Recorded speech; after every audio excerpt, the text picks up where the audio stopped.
This hot tub keeps tripping the breaker, so we're going to have a look at the heating element and see if that needs to be replaced. I suspect that's what the problem is, since this hot tub's about 14 or 15 years old and has never had the heating element changed. So today we're going to have a look at that. The first step is to take the cover off of the pack so that we can see the flow-through heater. All right, now we can see what's going on in here. We do have a 5.5 kilowatt flow-through heater, a Balboa heater.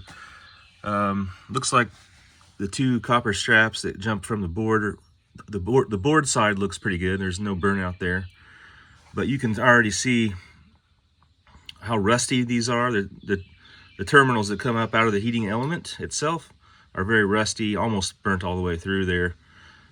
So that's definitely my problem. This heater is definitely toasted. So we're going to go ahead and remove this flow-through heater to get access to the element that's inside. You don't have to replace the whole flow-through heater assembly, which could cost something like 150 to 200 bucks. You are able to get just a heating element that goes inside, and I have one here. It looks just like this. So this is what the element inside of that flow-through tube looks like, something like this. So we're going to remove the flow-through heater just to get access to this, and then replace it. If you have enough room on either side of your flow-through heater, you don't have to remove the whole entire tube. Like on this hot tub, for example, I might be able to just leave the tube in place, remove this side, remove the tubing from this side here, the pipe, and it might flex up out of my way enough to pull that heating element out of there without actually having to remove the tube. So that's what I'm going to try to do. And if that doesn't work, we'll just remove the whole thing. Before you get started, make sure your circuit breaker is totally off before you touch anything, of course. If when you get in here you find out that your board is actually burnt out where these copper straps attach, it's not the end of the world. You don't have to replace the entire board. You can actually get a replacement relay and swap this relay out with another relay that actually has a terminal on it for a jumper wire that goes straight from the terminal to your heater assembly without needing that portion of the board. So check online. I've seen a few different spa places and YouTube videos where people have repaired burnt out boards that way. But luckily I don't have that problem. I just have my heater to replace, so that's what we're going to do. First thing we're going to try to do is isolate the water supply so that the water doesn't leak out everywhere. They have these valves on either side of the heater. Right here is mine. It's called a slice valve. So it has a keeper that holds it open most of the time. You have to pull the plastic keeper off so that it can be pressed in, and then you close it down and twist it.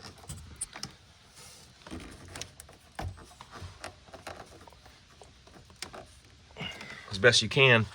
And you know, these hot tubs they're older like this one, that valve may not totally close off the water supply, the water flow. So I may find that once I get this loose, I still have a decent water leak. So I may or may not have to drain the hot tub. Hopefully not, but there's one on each side, so I'm going to close that valve on both sides. Do this one as well. The keeper's already off of this side, looks like.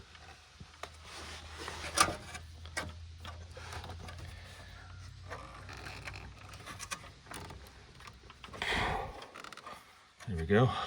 That one's closed. Now let's remove these nuts that are holding on the copper straps to the heating element. Make sure your power's off, of course. And it might totally break, the probes might totally break off on you if it's rusty. That's okay, if you got a new one to put in anyway.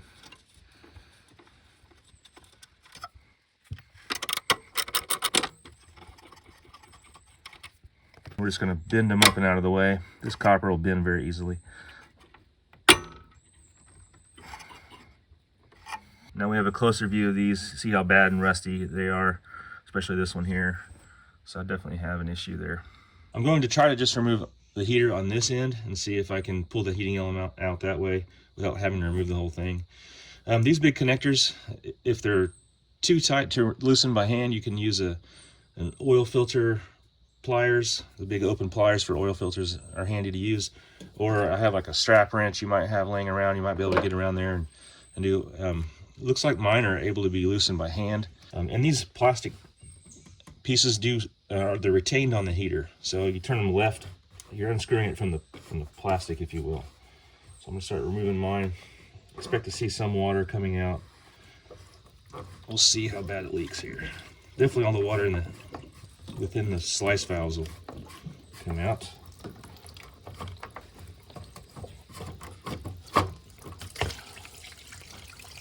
All right. It looks like it's not leaking that bad. I might be able to just do it. Do it just like this. You will find your gasket will come out of there. Make sure it's in decent shape. If it's not, a lot of times your new heating element will come with new ones. So let's get this out of the way if you can. Looks like I can bend it. Yeah, I can move it up and out of my way there. So that's handy. You may not have that luxury. If not, remove both sides and get your whole flow-through heater out of there. I'm going to remove these temperature sensors, at least this one on this end, since I'm going to pull my element out that way. So these temperature sensors shouldn't be that tight, but if they are, get some pliers or a wrench and loosen it up. There you go. It just takes a little bit. They should pull up out of there.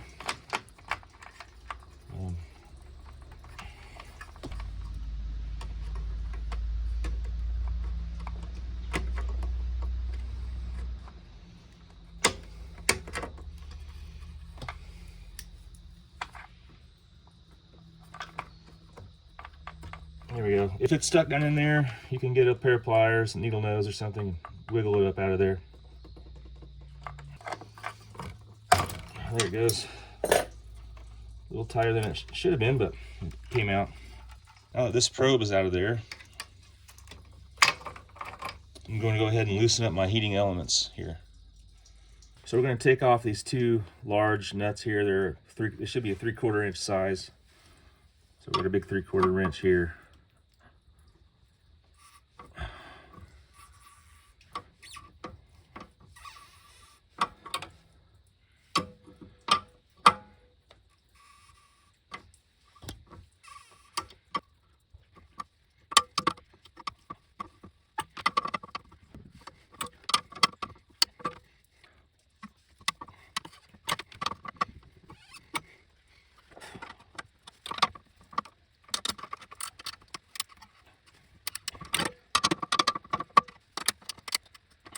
Mine are so rusted on there, unfortunately they're just spinning. It's kind of seized with the threads, so the whole thing's spun and it's kind of stuck on there. So if that happens to you, it's not the end of the world. We're going to have to do a little bit more work. And I'm going to have to unfortunately remove the whole flow-through tube here. So I'm going to go ahead and remove this connector now and get this whole tube out so that I can put this on my workbench and saw those off. Hopefully you won't have to do that.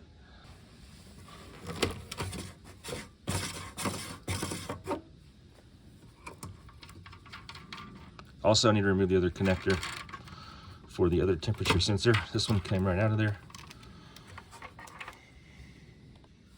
And my flow-through tube, your tube might be held on by straps, or if it is, you can take those off. Mine's held on by one little retaining nut up here on top. So I'm just going to remove that. Okay, mine also has a retaining nut on the bottom, just like the top one. So take that off.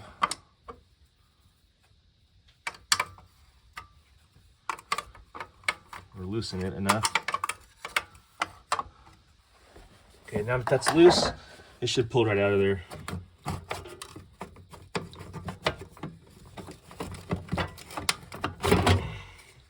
All right, now more than likely you won't have to go to this extreme to get your heating element out of there, but mine, like I said, this one's been in there for 15 years.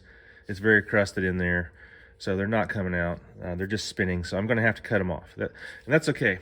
Put it in a vise like this.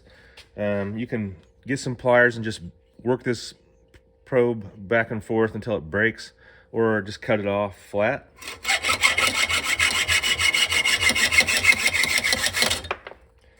And now that it's cut off flat, you can cut it straight across the middle here until it gets as low as you can get, and then you can take a screwdriver and kind of break it the rest of the way off. Be careful not to score your actual heating tube.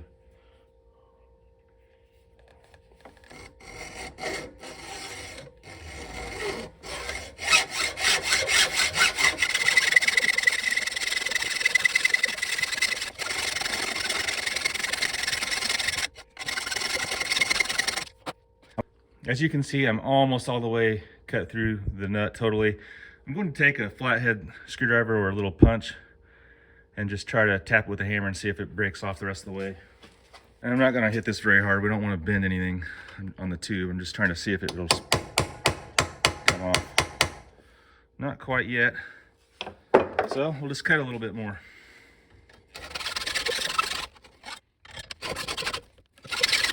Now we'll tap on it one more time.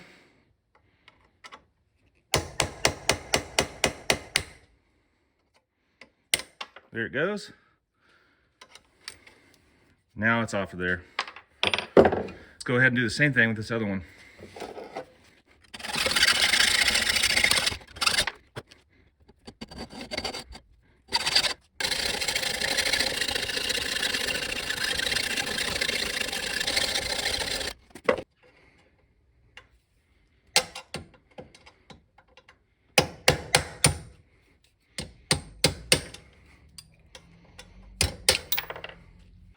Now that we cut those nuts off, you can see we didn't cut too far. We didn't really even cut into the washer.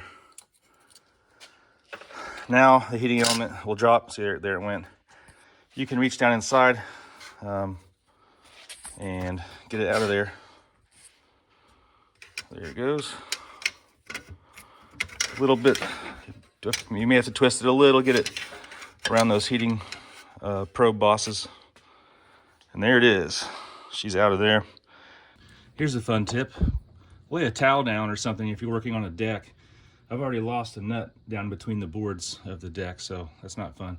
So put down something to prevent that if you're working on a deck. Now let's go ahead and get this cleaned up and ready for that new element to go in. So take some steel wool or a little wire brush, something like that. Just clean it up.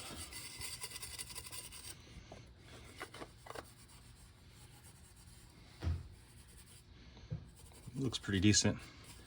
And on the inside as well, you see how mine's got some little crust on the inside there. We're going to take that little steel brush and just clean it up down inside of there a little bit. Make sure there's nothing obvious that's going to cause us a leak or something.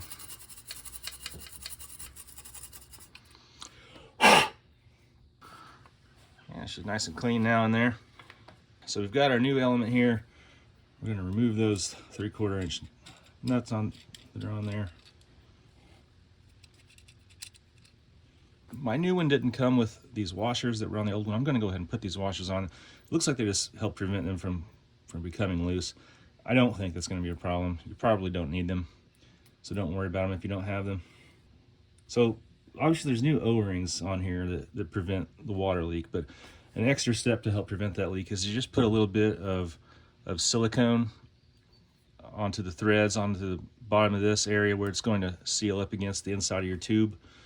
So that's what I'm going to do. I'm going to go ahead and put a little bit of silicone around both of these before we fish it down into that tube.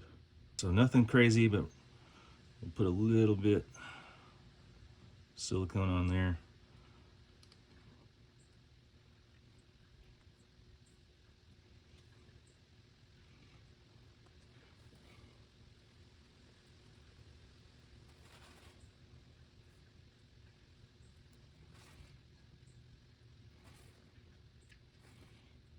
You just need it on the bottom of the threads, really. All right, now let's be careful not to touch the sides of our tube with that silicone, and we'll go ahead and see if we can't fish it in here. You'll have to turn it in a little bit sideways to get around that temperature probe.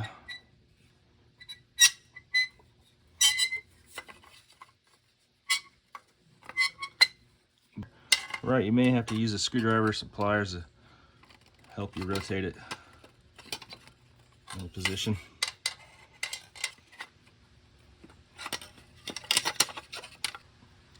There we go. I've got, oh, there it is. Now I should be able to pull those down and through there, just like so. Now I'm gonna hold it into position, and that way that silicone that's on there can squeeze through as much as possible. I'm gonna put my washers on. and start those nuts.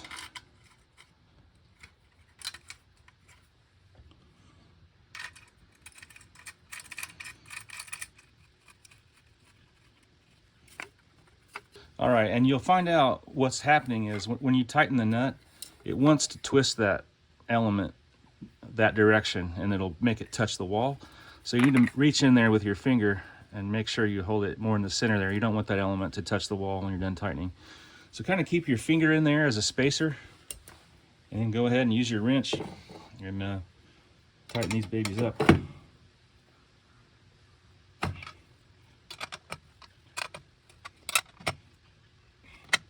And they don't need to be mega tight. Remember, you have a pretty big wrench, pretty big lever here, so don't over tighten it.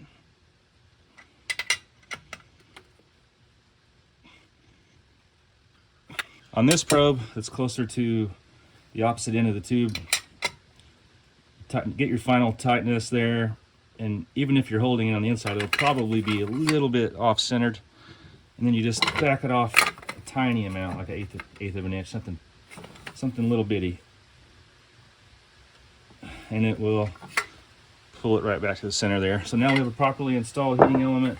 It's nice and centered in there, no hot spots. Now we're ready to reinstall this thing. Just started raining here, so hopefully that noise isn't too loud of the rain. But have a look at your old gaskets and see if you want to reuse them or not. If you have new gaskets, you might as well use them. But my old ones are in really good shape. I'm actually just going to reuse these and save those new ones for another day in case I need to remove this thing again. But when you look at your gaskets, there'll be the little ridged side. The ridged side is what will end up fitting inside of the PVC tube there, or that tubing. So make sure you get the gaskets in the right direction. Go ahead and install that.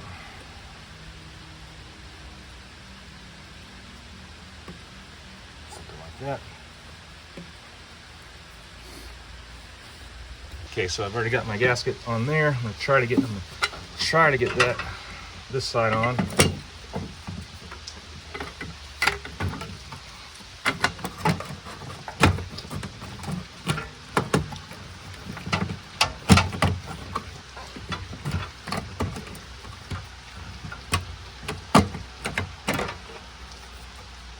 There we go. It's on there. Make sure when you're putting it on, make sure the little studs, if you have any studs that actually mount the tube in position, go in their slots. Make sure that gasket didn't push out of there if you've already installed it.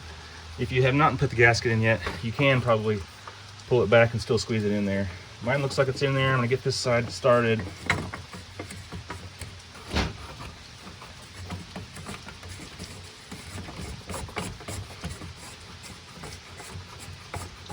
I'm not going to tighten anything up all the way yet until it's sort of all in place.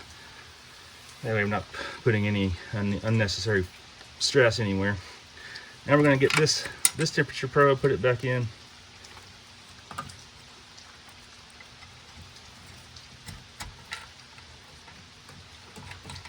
These only need to be hand tight. Might as well get this one in there as well. This one was the one that was a little harder to get out. So let's put it in now.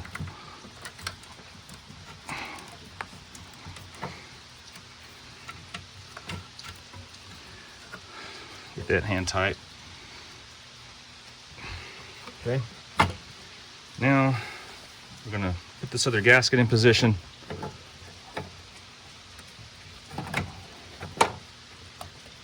Just like that. And should be able to mount this up here.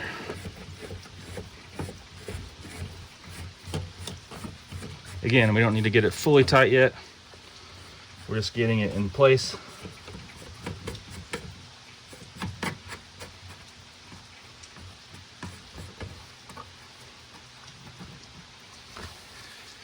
I'm gonna go ahead and start this nut on the stud that mounts the tube there.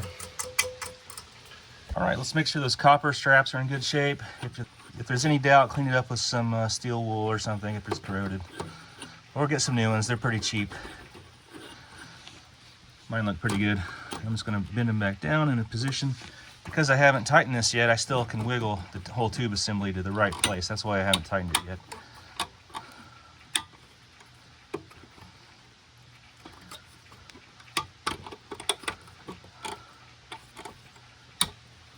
Go ahead and get the nuts started on top.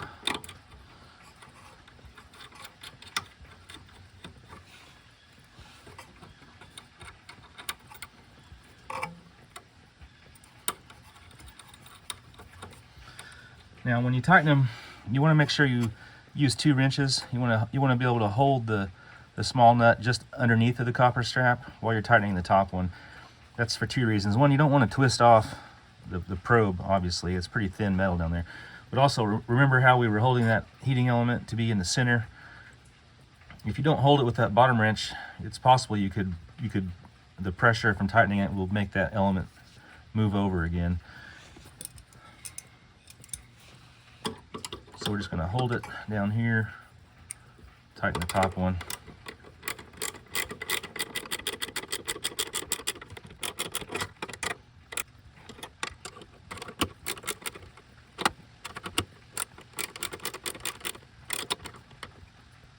All right, make sure those are good and tight. If you have any loose connections, you could end up frying something. It'll burn out down here or on the board. So while you're in here, it would be a good idea to check, make sure these nuts on the board are decently tight.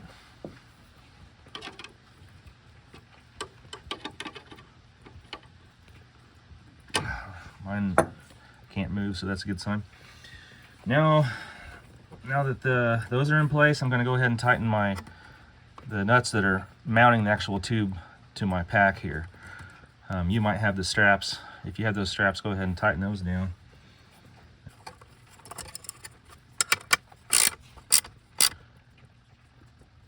There's that one, and that one on the bottom. That's hard to reach.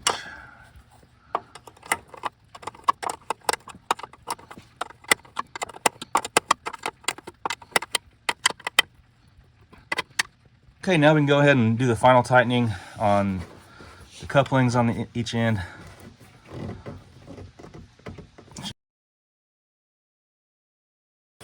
Actually, if you have that, like an oil filter pliers or some kind of tool, you can do a little bit past hand tight, just to prevent leakage.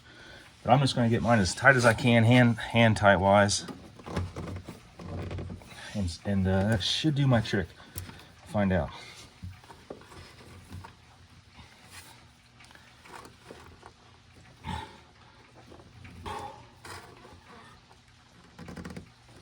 Okay. All right, I've got mine in there, got it all tight. Okay, everything's all reconnected. We should be able to open our slice valves back up. I'm going to go ahead and open up this side first. If you have that plastic keeper that keeps them open, go ahead and put that back in place. I'm going to open this side now. There you go, I heard some water flowing. If you have a bleeder tube, you might need to do that process to get the water flowing. If you don't have a bleeder hose for some reason, you could maybe crack open this connection until the air kind of bleeds out and then retighten it. But I think it's ready for a test run now. So I'm going to go ahead and kind of dry up the connections, make sure they're not wet, whatever leaked out isn't wet anymore. And then I'm going to turn it on and check for leaks, make sure it stays dry. So let's turn the breaker on and see what happens. All right, the left pump kicked on. It seems to be circulating. I see water flowing in the tub there, so that's a good sign. Just a second, the other pump will kick on. We'll make sure it's pumping water. Don't see any leaks yet, so that's a good sign. Okay, my other pump kicked on. Seems to be pumping a lot of water in the hot tub there. And as you can see, I don't have any leaks. So now let's go ahead. We can go ahead and put that cover back on the pack.